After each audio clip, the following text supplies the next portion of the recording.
Hello, my name is Peter Ballerstedt.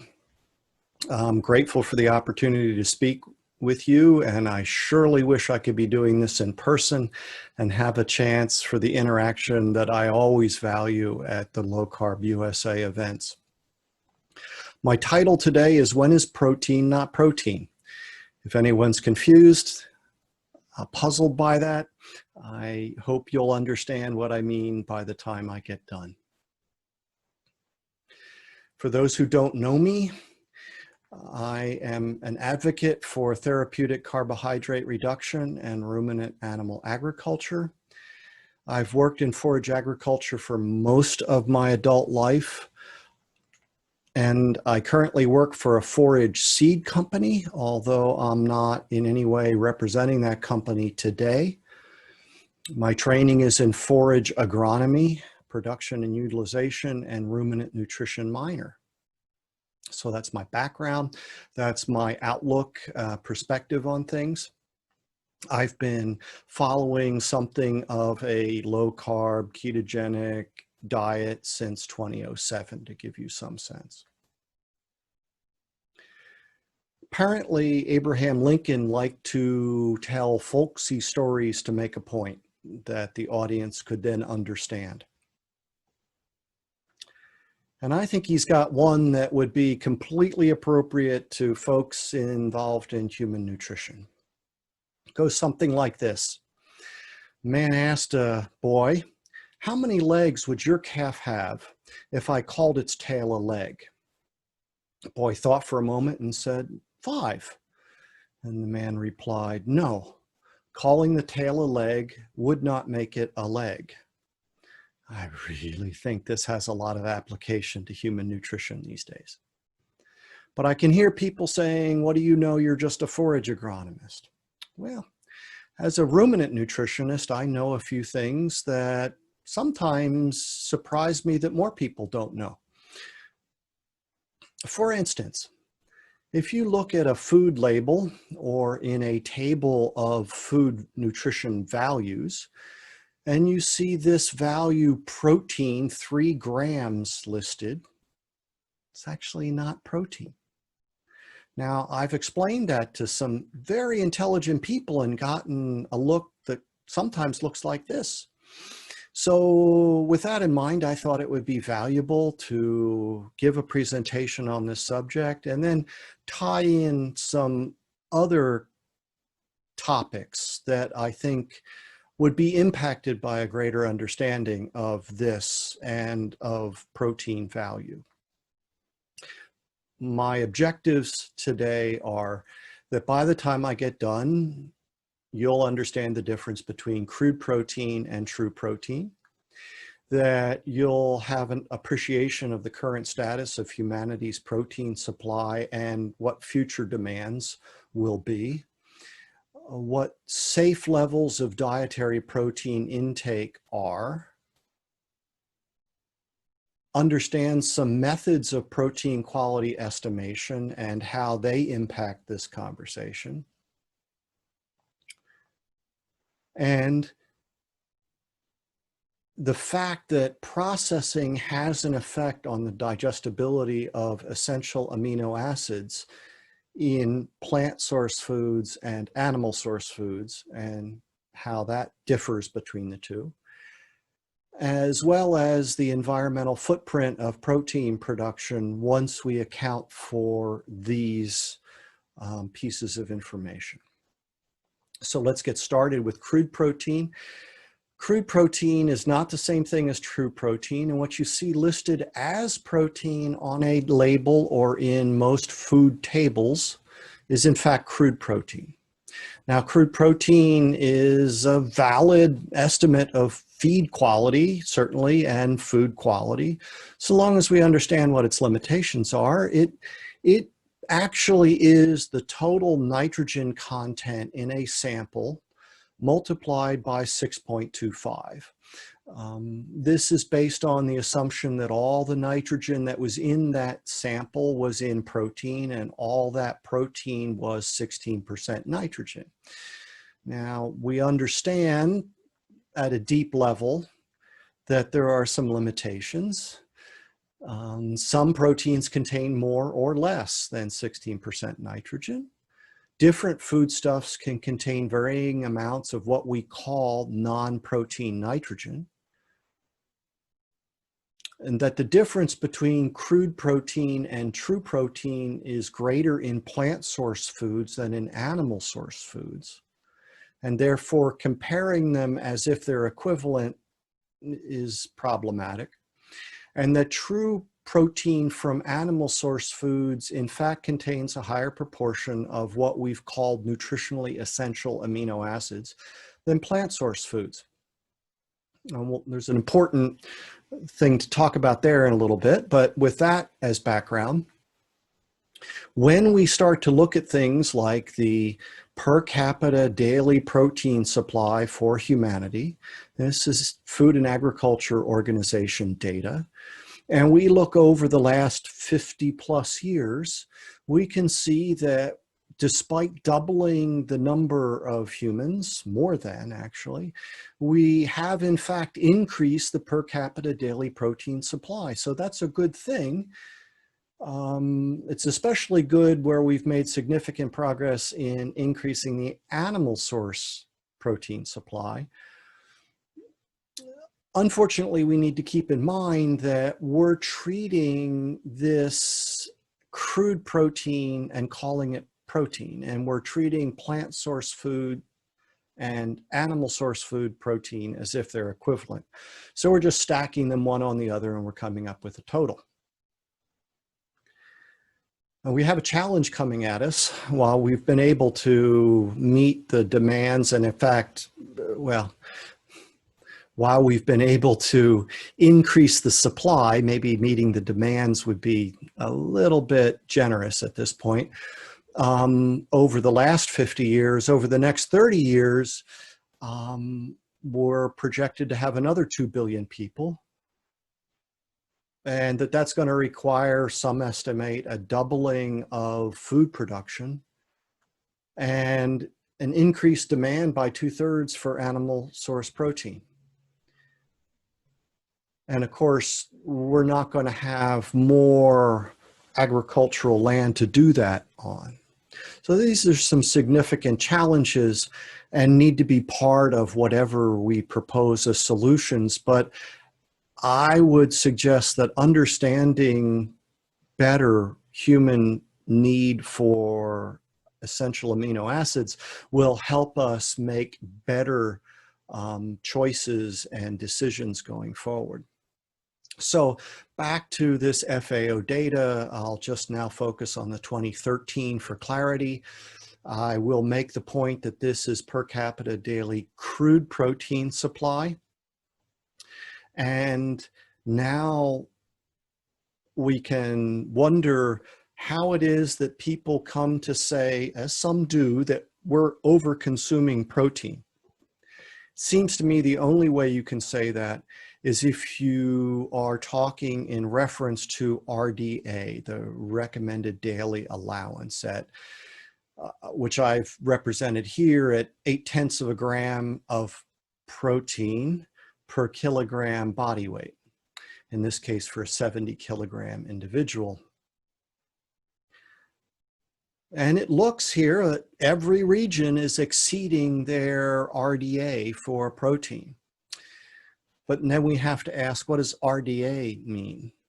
And are there any problems with that as we commonly employ it? Well, it turns out that many people treat RDA as if it's the target for protein intake as opposed to the minimum. And by definition, the protein that they're talking about is assumed to be what's called reference protein. And when you look up reference protein, that's assumed to be highly digestible, high quality protein, such as you would get from animal source foods. Okay. And really, RDA is a long-standing value, and there's now evidence that, for example, in older people, the level should be much higher. And in fact, If we come back to this graph, and we now see that only 3 regions come close to meeting RDA on a animal source food protein basis.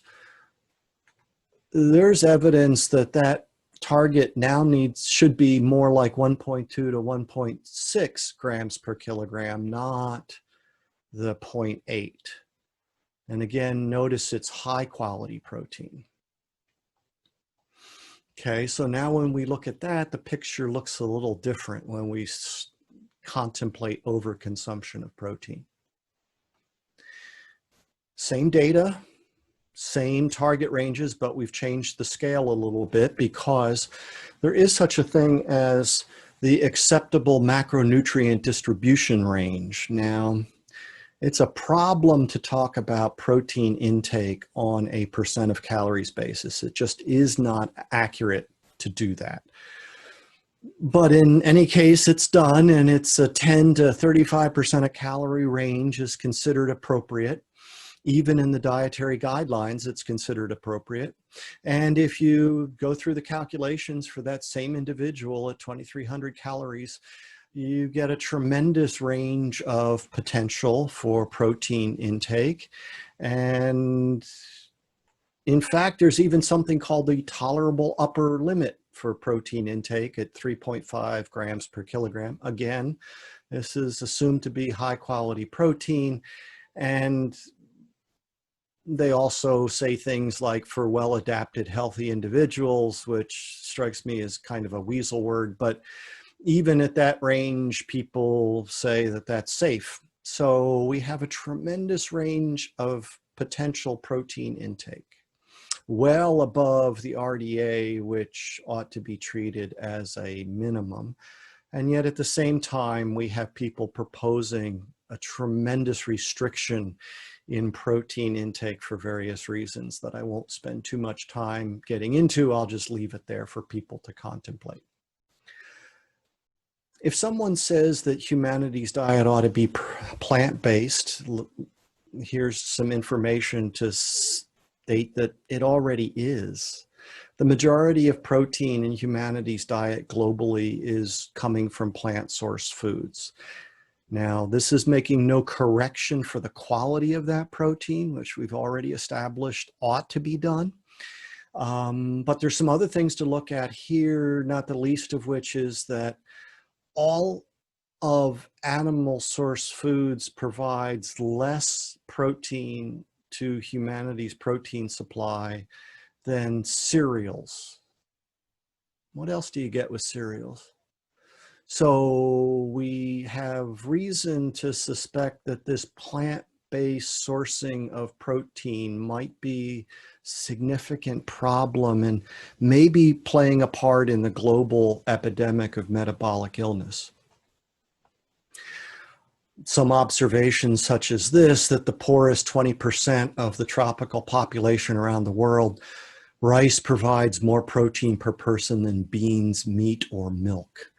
That's a problem because rice is a really bad source of, a poor source of protein for humans. And lest anyone think that this is a problem that is confined to the low and middle income countries of the world, this is data from the Dietary Guidelines Advisory Committee 2015 report. They're reporting NHANES data. This is one of these many places where I think they're calling a tail a leg because their own data shows that over 40% of Americans, based on this information, don't get enough protein, and that most females over the age of 8 aren't getting enough. And it's even worse because this is based on RDA target and it's based on counting all crude protein as if it's equivalent. We've already covered why those are two huge problems. But what's amazing is that in this document, they will say that most Americans are meeting their protein needs, so therefore protein is not a nutrient of concern. It's really quite remarkable. And it gets worse. Wait, there's more. It gets worse because plant source foods vary far more in their nutrient quantity, content, than animal source foods do. So even in the case of soybeans, the crude protein can vary by plus or minus 20%, around that 39% value that's frequently listed on food labels and in tables. And in animal science, we understand this. That's why we test every lot. That's why we reformulate rations, because we understand that the components can change. I'm pretty certain that nobody is printing a new label for every batch that comes out of the process, or every different lot that goes into the process in the first place. And in fact, individual amino acids can vary by plus or minus 45%. So significant problems with understanding just what you're eating. If you were trying to ensure that you're achieving adequate essential nutrition, you'd be very hard pressed if you're relying on some of these foodstuffs, just because it's very hard to know what their value actually is. When I said that cereals together as a group provides more protein in humanity's diet than all animal source foods combined, wheat, in fact, is the #1 protein source for humanity. It's bigger than any other single source. And again, it's variable in its crude protein content. It can vary from 9 to 15%. We have different market classes of wheat. Management differences can result in differences. So again, depending on which class or which batch of wheat you're using in a process, it could vary significantly in terms of crude protein content, let alone the difference between crude protein and true protein or amino acids. So when I say that animal husbandry and human husbandry vary significantly, with animal husbandry being more science-based than human husbandry, at least in this one case, I want people to understand that for the last 4 decades, swine nutritionists have been balancing their rations on essential amino acid content. Haven't quite gotten there yet with human nutritionists. Hope we do soon. We classify amino acids in human nutrition based on this category: essential, non-essential, and conditionally essential, which the latter is a recognition that under certain conditions of human health or development or reproduction, we may find that we have what was once considered non-essential now is essential. The body can't make enough. Interestingly enough, I came across this quote that basically, I'll give you the agronomist's translation of this. Just because you can make some doesn't mean you can make enough. And so if, for example, you could come up with some completely artificial food, some impossible or beyond food-like substance, and it were completely absent some what were considered non-essential amino acids, there's no evidence that we could make what we need. So apparently there are researchers saying that we should no longer be using this term non-essential amino acids in human nutrition or in other animal nutrition realms. In any case, when it comes to humans, we have been using something called PDCAAS since about 1991, Protein Digestibility Corrected Amino Acid Score. It's based on fecal samples. And since it was adopted and put into practice, there have been some limitations that were always understood. It tends to overestimate the value of protein from plant source foods. At the same time, it underestimates the value of animal source food proteins for a number of reasons, including the way the scale is created. Nothing goes above 100. And most animal source foods, it turns out, are higher than that. Bioavailability is an issue related to a lack of accounting for the anti-quality components that occur, especially in plant source foods. And so all of those together are known limitations and tend to increase the value or the perceived value of protein from plant source foods, especially relative to animal source foods. Since 2013, there's been consensus on the adoption of something called digestible indispensable amino acid score. DIAS is the acronym. It's based on ileal digestibility, so obtaining samples of the digesta after it leaves the small intestine prior to large intestine. Obviously, this is data that's difficult to get, but there's consensus that we have a need to do that.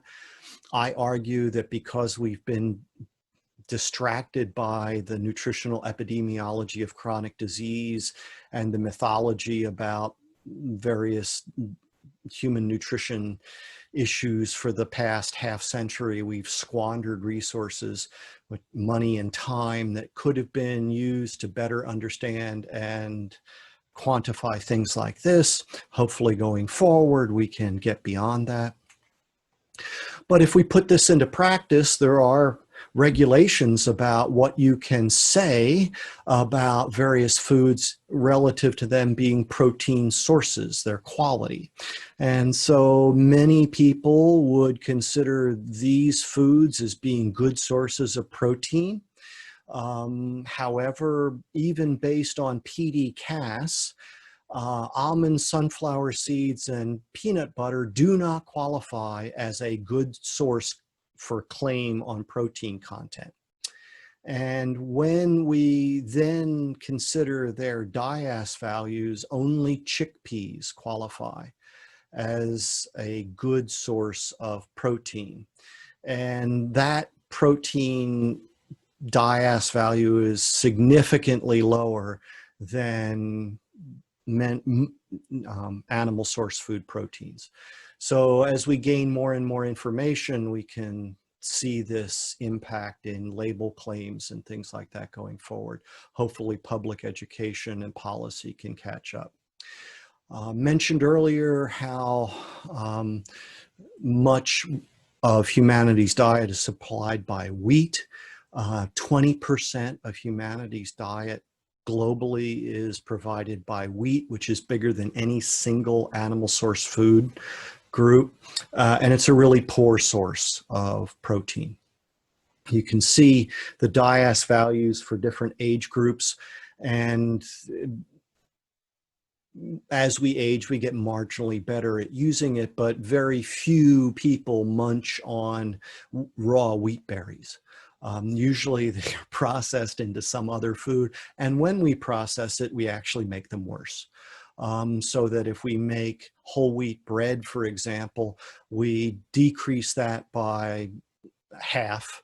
And if we make a corn-based breakfast cereal with that wheat, essentially there's very little nutrition value in the protein. Now, if we combine it with milk, it's different, right? But then we're getting something from milk, not if you use a plant juice beverage. So these are things that could have a significant impact on public conversations once people gain a greater appreciation for it. What's interesting is it doesn't happen with the animal source foods. In other words, we look at the DIAS values for ground beef or pork belly. If we take the pork belly and make it into bacon, we actually increase its DIAS value. If we take the ground meat to represent raw beef, then make lunch meats out of it, we actually increase it. If we cook it to medium rare as a rib roast, there's a slight decrease, but it's still above 100. So it's more than twice the value of the raw wheat, for example, in this case. If we make beef jerky, again, we increase its DIAS value. So we should really stop talking about processed animal source foods as if they're the same as processed plant source foods. And I've only been speaking about protein, and that does animal source foods a disservice because, as we know, animal source foods are the source of all the essential nutrition that humans require for proper development and health. And even in terms of protein, those amino acids that are provided in the appropriate amounts and ratios to each other. So there's this very valuable package of complete nutrition that we get from animal source foods that we don't get from plant source foods. And to only speak about protein, as valuable as it is, on that one basis, frequently impacts conversations about environmental impact and other conversations. So we need to maintain a more holistic, complete view of the value of animal source food for human nutrition, development, health. Because we have abundant evidence from around the world in low and middle income countries that there is such a thing as too little animal source food in the human diet, causing harm. And for example, 2 billion people of the 7 billion people in the world suffer micronutrient deficiencies. And those can be alleviated by more animal source food in their diet. Globally, 1/4 of children 5 or under are stunted. This is not just stature, this is cognitive ability as well. Tremendous economic development drag based on that. There's a lot of evidence for the need for livestock agriculture globally to provide more of the animal source food that humanity needs to develop sustainably. I recommend this issue of this journal, Animal Frontiers, Foods of Animal Origin, a Prescription for Global Health. Last year in October, an entire issue and many, many good papers, one describing DIAS, for example, another on animal source foods in the elderly, for youth, young development in humans, et cetera, et cetera. So an issue devoted essentially to the fact of too little. What I found frustrating was so many of them kept referring to as if there were such a thing as too much animal source food in the human diet. I think that comes from long-standing belief systems and narratives, conflating issues. If we could just look at the nutrition and the health aspect and just talk about that, I really don't think that we'll find such a thing as too much animal source food in the human diet. Other conversations need to be had, and we can have those conversations, but we should get this one firmly established, that perhaps there is no such thing as too much animal source food in the human diet. And in fact, when we look at these papers that came out last year as well, this group of papers from the Annals of Internal Medicine, it was kind of amusing to me to watch the twitching that took place. My agronomist's translation of this is that if there is such a thing as too much animal source food in the diet, it's not present levels of consumption in the United States, in UK. So what does that mean for the rest of the world? How can we solve some of these issues? In many other talks, I've talked about the essential role of ecological function of ruminant animals in those ecosystems and in global food systems. And one of those I've highlighted before, and now to tie into this conversation, is that ruminant animals are capable of converting that plant protein, which includes this non-protein nitrogen, which is of no nutritional value to humans, into highest quality animal protein, which is of supreme value to humans. And we can have that sort of production on land and using resources that aren't directly utilizable for the production of human food, or from resources that aren't human utilizable, byproducts from human food production systems, for example.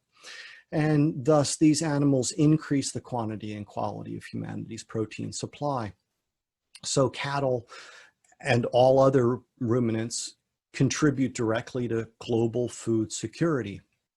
There is no sustainable food system. There is no sustainable agriculture system without livestock agriculture in general and ruminant animal agriculture in specifics. And when we can consider all of these aspects together, we begin to see that the environmental footprint of animal source protein production and plant source protein production, the differences that are frequently stated decrease significantly. And when we can begin to think appropriately about the value of that animal source food in terms of all the nutrition provided, those differences shift even more to favor animal source food production systems. And if we're going to talk about sustainable development, and we have to acknowledge that we can't have those systems without livestock in general and ruminant animal agriculture in specifics. That in fact, there is no sustainable agriculture, as I said, without ruminant animal agriculture.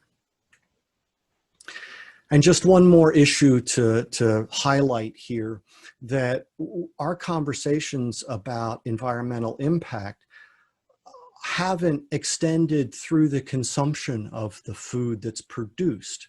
And so if the food that's being produced arguably has a lower environmental impact, but arguably is not what a mostly sick population needs to be eating to get better, then how about how do you account for that? And in fact, the pharmaceutical industry itself has a tremendous environmental footprint. And based on some calculations, if the average American type 2 diabetic could eliminate their medication use, they'd reduce their carbon footprint 29% more than if they switched from a meat-heavy to a vegan diet. If there were only some way for type 2 diabetics to eliminate medication use, man, can you imagine that?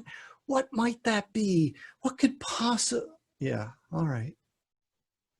So now how do we incorporate that into conversations about livestock agriculture's environmental impact? You begin to see how we're getting to a point where many of these arguments become really poorly founded in any kind of factual basis. So when people like me say a steak a day keeps the doctor away, we're seeing more and more people maintain their health eating more animal source foods than are the official recommended levels. And in fact, we're seeing people eat more and reverse longstanding chronic illness and get off medication and see all these improvements in their health and well-being. And how do we account for that in our conversations? So In closing, by now, we've established the difference between crude protein and true protein, let alone essential amino acids. We've established that humanity's diet is already plant-based and that perhaps that might be one explanation for what we're seeing as an epidemic of metabolic disease globally, not just in the high-income countries. That there's a tremendous safe level of intake range, but all of it is significantly higher than the current RDA value, that the methods of protein quality estimation expect to see a movement away from PDCAS to DIAS, that the effective processing of that when we process plant source foods, we dramatically decrease the digestibility of the essential amino acids those plant source foods contain. We don't see that decrease in animal source foods. When we put all this information together with some other pieces, we see that the footprint of animal source food protein production has, to be kind, been overestimated due to misunderstandings of, among other things, protein in human nutrition. I've talked a lot about animal source foods. If someone chooses to limit the animal source foods they consume, I hope that they can take some of this information and eat sufficient amounts of the other foods that they are going to eat in order to meet their needs and achieve adequate essential nutrient intakes. But certainly there's information here for everyone, regardless of what level or what dietary philosophy they might choose to follow. And again, I hope that everyone now understands what I mean by saying calling a tail a leg won't make it a leg any more than calling crude protein protein will make it true protein of value in human nutrition. Thank you for your attention. Thank you for your support of Low Carb USA. And if you wish to reach me, you can find me in a number of places. And when this video is released, I will post a PDF which will contain all of the references that I've cited in this presentation. Thank you for your attention. Thank you for your support of Low Carb USA.